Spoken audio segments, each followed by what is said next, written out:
Okay, I had my first battery fail, and I put in the new silver batteries, the new so-called 6 times longer batteries. So if that's true, they should never run out for the rest of the day, if that's true.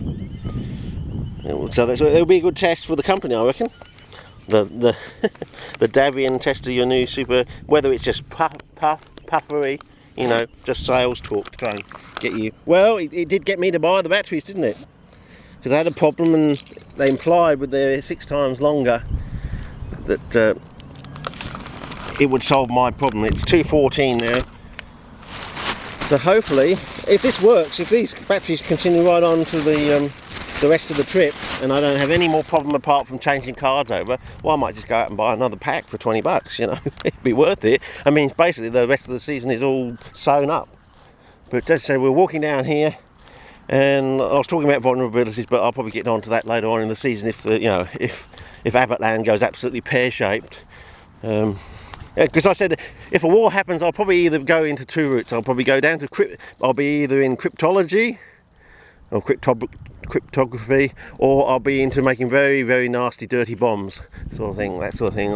The Australian government would call me, you know, do your darndest, sort of thing. You know, we want something that really is devastating. You know, knocks them out in one go, sort of thing. You know. Can you think up something that's really nasty? And I say, well, I've known some of the best bastards in the world. If I can't think something up after knowing the best bastards in the world, then I'm not really trying, and I'm not really doing my duty for Australia. You know, I mean, we've got some of the best commandos in the world, probably the best. Or we've got, let me put it this way, we've got the best desert commandos in the world. You know, and I said, my grandfather died in the Second World War, sort of thing, so under very, very mysterious circumstances apparently. But oh, look at those swarming. Oh wow, there you go. It's flying ant day all over the place, but look at that. Whoa, I'm going to risk myself. Oh, I better not. No, I don't want to get. Then they have a little bit of a bite, but they don't have the nasty sting of the internet. Oh, here we are. Here's the path. So yeah.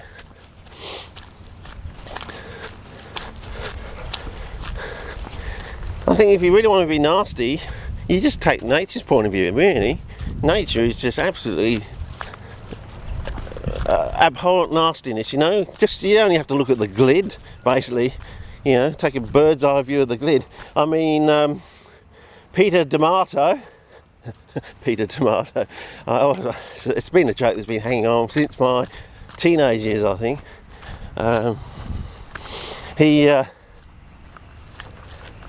He has some lovely verbiage in some of his books from that point of view. Oh, no, it's sort of getting up there to Adrian Snack sort of level, sort of thing. But is this the way, or do I have to go?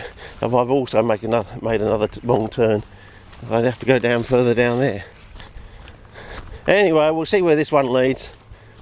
As I said, it's been a long time since I've taken this one in. I mean, I would say it's been about a decade, I would say, since I took this pathway in. I filmed it on VHS camera for you back in.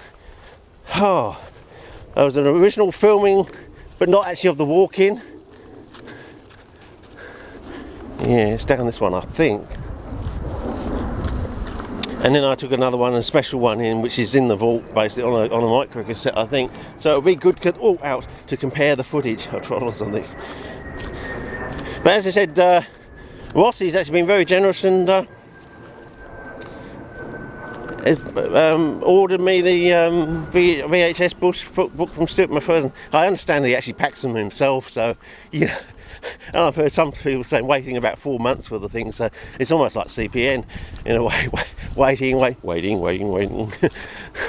But yeah, I'll do an unboxing, unwrapping video, and I'll go straight for the ecology section, because that's what tickled me and made me laugh the most with the first book, the Sarah Senior. What was it? It was barely a page and a half on how to grow the bloody buggers. What was it? It was put them in bright light and keep them in water. I think it basically it panned out to be. Well, there you go, monarch butterfly. I think I scared it off. But yeah, this is basically an acacia thorn bush woodland in a way. One of the key associates with Drossel Payfalu is this Acacia, of course, acacias are legumes, of course, so they're nitrogen fixers. Whether they have a particular strain of nodulated roots on them, I don't know, but might be interesting. Has anyone looked at the association? Is there some association between Generica australis, which I have filmed growing on Prayfolia root runs, and I assume Rhizobia plural, of this particular acacia, whether it's a number of strains of Rhizobia and whether it is associated with Generica australis, whether Generica australis is actually Frankia, actinorhizal, generic species. Again, it seems to be like a generic species sort of thing. It can attach to Acaciarinas.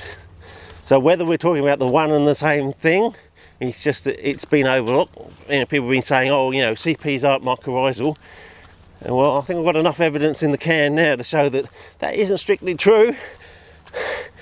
Maybe in the cultivational sense, the old cultivational sense, that was true, but out in the real world, it doesn't seem to be so true. And in the cultivational side of things can be manipulated so they do actually grow down the root run. And there are differences. Like Capensis seems to be able to take it on board, but it seems